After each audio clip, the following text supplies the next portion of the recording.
Yeah, thank you very much. That was indeed very interesting to see such a well-structured and analytical approach of yours. It's something we should follow up for our point of interest. Of course, so I would like to first introduce myself briefly, then try to give a more personal roundup on Berlin and world music, and then go into the description of the Berlin Music Commission, our latest edition sort of music cluster in Berlin, which is a music cluster for pop and world and jazz music. My name is Frank Klaffs. I'm working for Piranha Music and IT. We are a group of a family of companies that also produce the WOMEX, the International World Music Exposition that's existed since '94. That is produced with a local partner wherever it takes place, in Marseille or Rotterdam, Stockholm, now in Denmark, with a local partner. And so that's Piranha Music and IT, which is a label and publisher where I'm working with my colleagues in the same office are working at WOMEX, producing the WOMEX. And then we have Berlin branch of Piranha Culture, which means that local events are produced.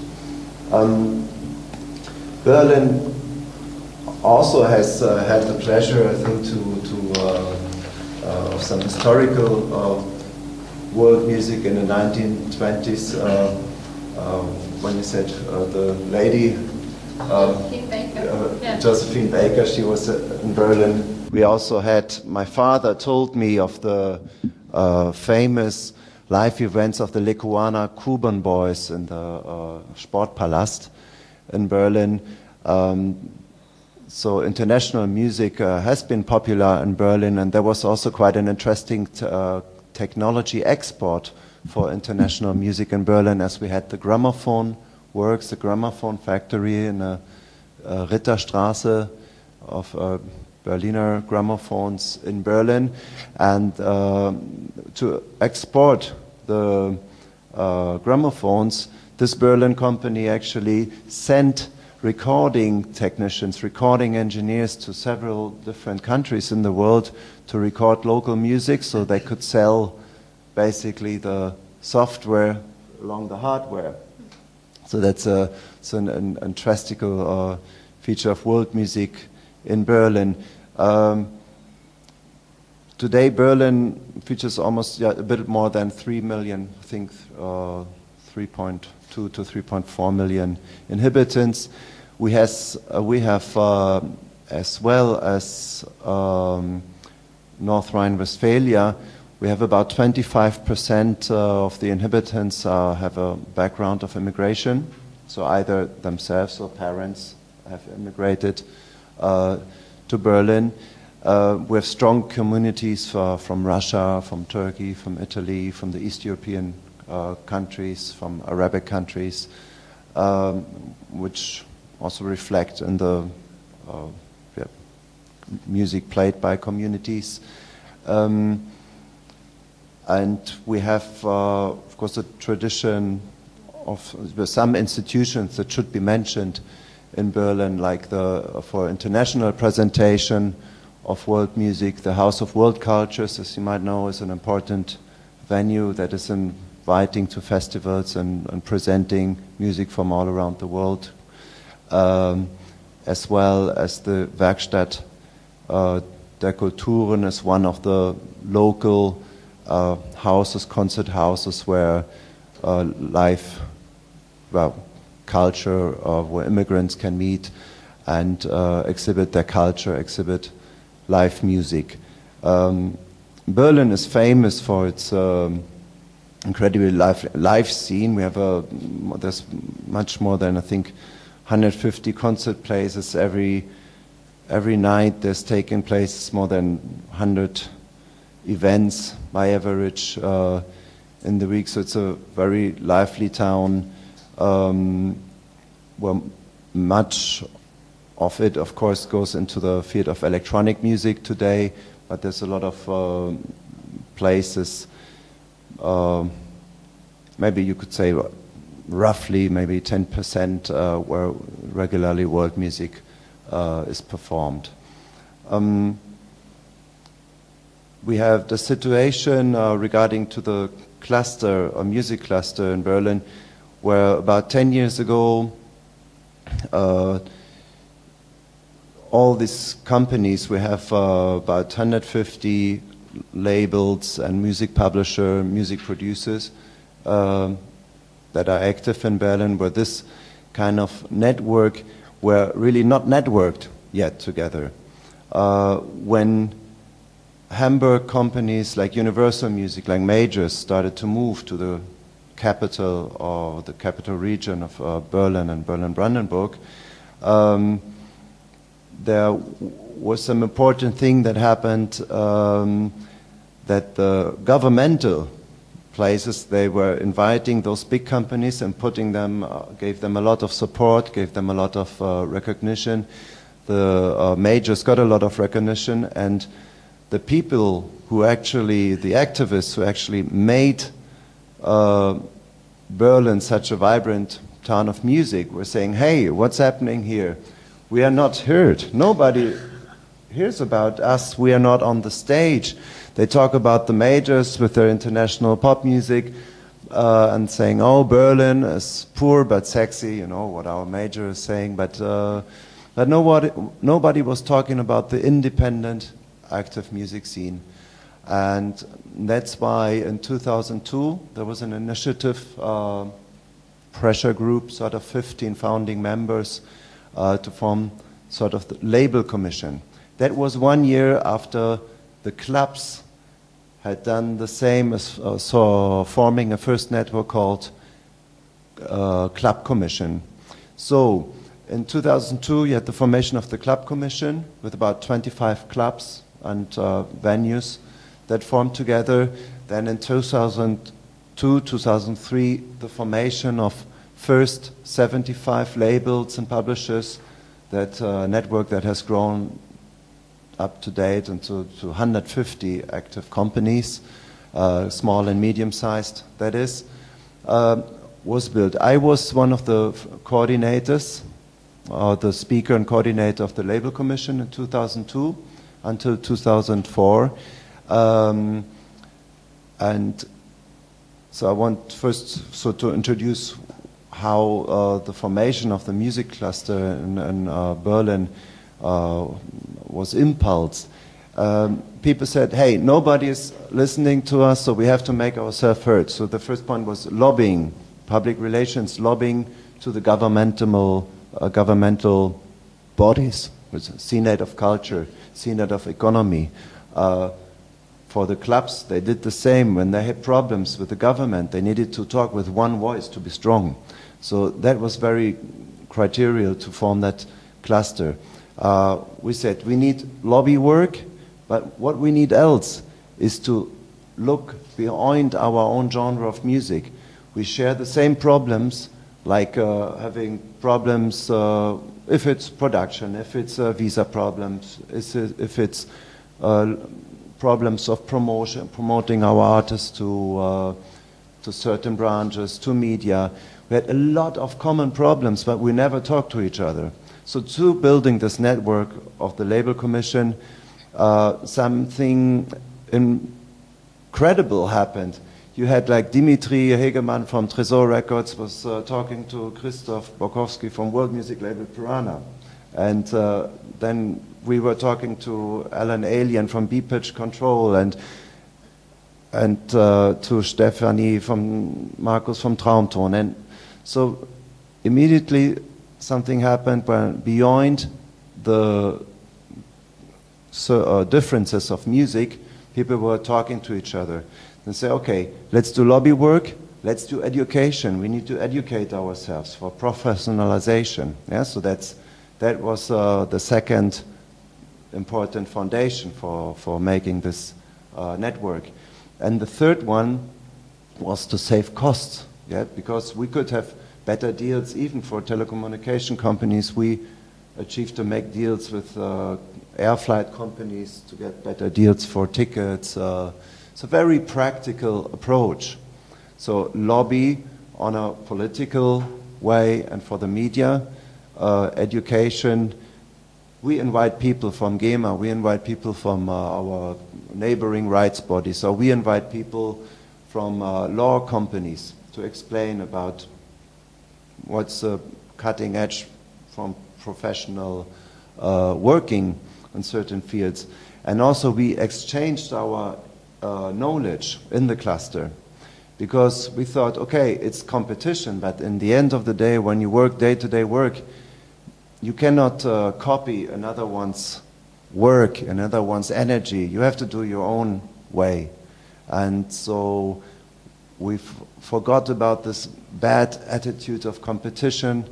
We thought about, together we are united, we are strong. So that was the motivation.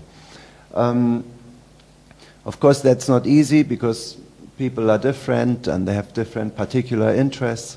But as of today, the Berlin Music Commission, that was made out of the Club Commission and the Label Commission, has achieved some important points, and that's something I would like to tell you briefly. Once the activists from the music scene organized themselves, we could actually go to the government and say, we need some support, because you give a lot of support. They gave a lot of money to Universal Records, and Universal said, oh, you please give us the money for moving to Berlin, because we will come and have 350 people employed.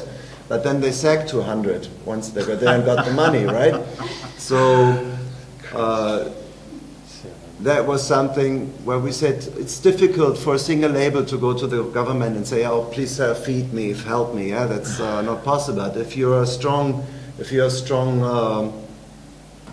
association, you can do that, and that's what we did. So we got funding for presenting the music, say Source Music. There was a platform in the internet where music from Berlin could be presented. We started, so as I said, with the networking activities, also inviting not only the government but also other branches. We said, let's meet the film branch, because as we lose a lot of CD sales, and I can only say the figures are very correct. We, Piranha Music, at least lost a half of all the income in the last 6 years. So we need to look at other sources of income. So we could invite games industry, we could invite film industry to meet in the cluster with ourselves. It's all very difficult to do as a single label or publisher, but together you can do that. So that's why this formation, I think, was incredibly important. Then also we started marketing the production, services, events. We go into the projects later. So as an to establish a professional basis for cooperations and campaigns, for opening up the markets, we did something incredible. We were the first time we made at Medem in Cannes. You know, the Medem is the most biggest international music fair, trade fair, and exposition. We arranged that we got from Berlin a supported stand to present music from Berlin at Medem in Cannes. And all the other music activists from Germany, they were looking, hey, what is this? Berlin have their own stand. Yes? And that was very important, because as you all know, Germany, in contrast to England or France, is not such a centralized country.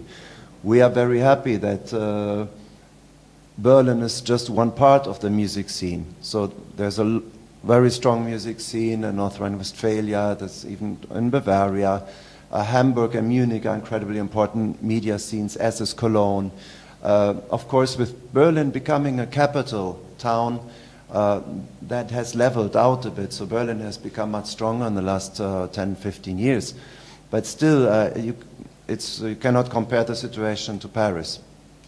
So for us it was very important to play the Berlin card on an international level. Yeah? To say regional marketing, cluster marketing through a strong association. This was not the idea from the government, that came from the scene itself. So we say, unite, express yourself, fight for it, and so things were achieved that helped us a lot, I guess. So that's just an example, the Berlinstadt and Wiedem. I said, okay, getting also the label to talk with the clubs, because there were a lot of labels and a lot of clubs in Berlin, and that's crazy. You live day to day door, but you don't talk to each other. Why do not something special together when there's an important release, when there's a festival, to have a stronger presentation? You can unite marketing money, marketing budget together. You can, so there's a lot of cool things you can do once you sit on the table together and prepare for good activities. And so that was one of the important reasons. Then the Berlin Music Commission, just to get in the timeline, the Berlin Music Commission was established in 2008, so it's a rather young body, but it's driven out of the activities that came from the Club Commission and Label Commission, just for your understanding, and the regional cluster.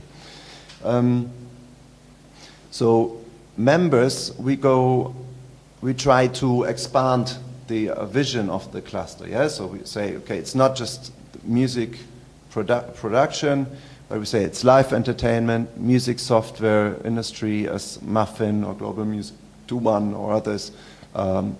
There's Ableton, and we have Tractor and others that are into electronic music. So that's because it's such an electronically music-tinged town, of course software takes a big role there.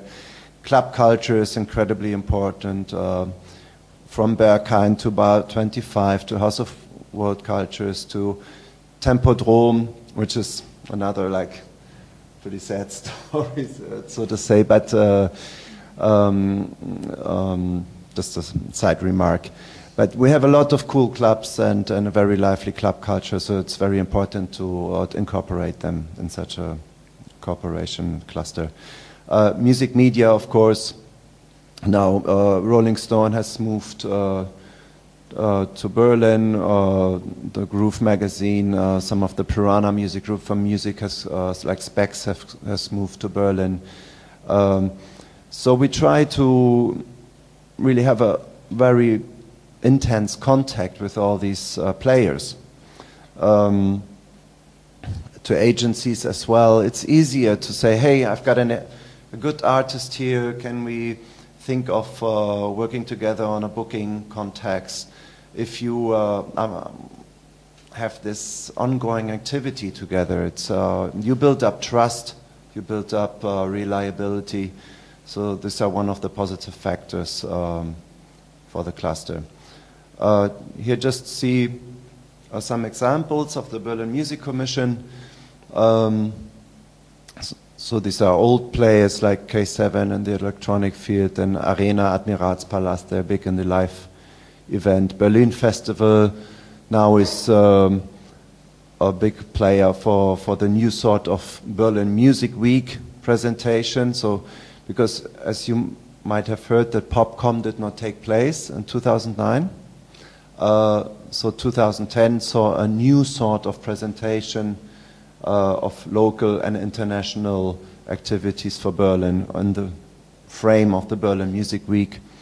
We have the Label Commission and the Club Commission, as I mentioned, of course, but also MediaNet Berlin-Brandenburg, so lots of institutions are joining in this cluster. New radios like Modo FM, Media as Uncle Sally's, and so on. Now I would like to just give you some examples of projects so you can see what can be done to market your regional music cluster. That goes for pop music as well as for global music, of course.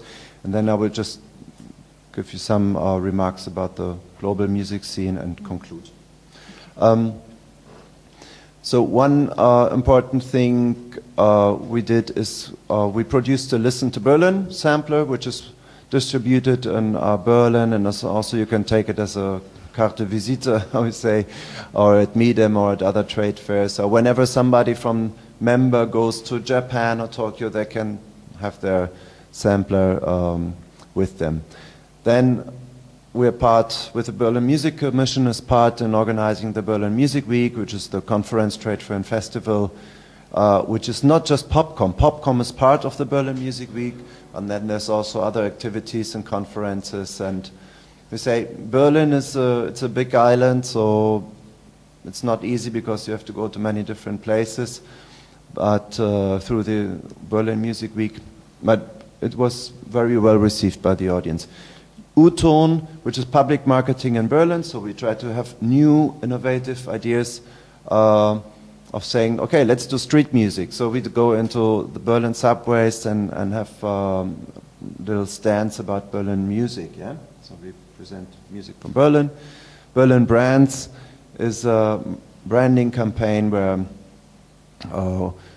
we put on special flyers or on advertisements. We get money from the state if we do a Berlin brand. We say Berlin is a good marketing tool, so we use it. And Summer of Berlin is the same thing for its event marketing. We get support by the government for making marketing for Berlin festivals, for Berlin concerts, which we at Piranha Music use as well. So we might get €1,500 for €3,000 marketing costs, which is nice. Then there's a stand by South by Southwest 2011 at Berlin again. We have the backstage, BMC backstage, which means we bi-monthly we meet, networking, we invite networking partners, somebody speaks. So that's an ongoing event. We invite experts for know-how, for know-how transfer, for educational workshop, or if there's some European club night, for instance, we install a business lounge for B2B marketing. So that's, oops. Yeah. So these are some of examples from the work which was ignited in 2002 by Club Commission and then Label Commission. And so that is the way Berlin tries to challenge or tries to meet the challenges of the music and culture market. On the other side, we also have a lot of problems to tackle. One thing is that we have a big community in Berlin, say, of Oriental community, as from Turkey or Arabian countries, but it's not easy to connect or exchange. I think would be very interesting to compare the community work in the cluster between Paris and Berlin. Some communities have a very vibrant life, like the Turkish community. They have a very vibrant live scene. Same as not so many bands, but a lot of solo artists that stay among themselves, sort of, and it's not easy to get Berlin people into their concert and vice versa, Turkish community into our concert. So we face some similar problems. I think I have got a glimpse through this conference on North Rhine-Westphalia. So we're trying to work at this. Otherwise, because Berlin and Germany is let's not make a ugly joke about it, but we are not so good colonialists. We were better killers in culture, you could say, in a harsh way. Yeah? Because we destroyed a lot of culture through the atrocities and the Holocaust.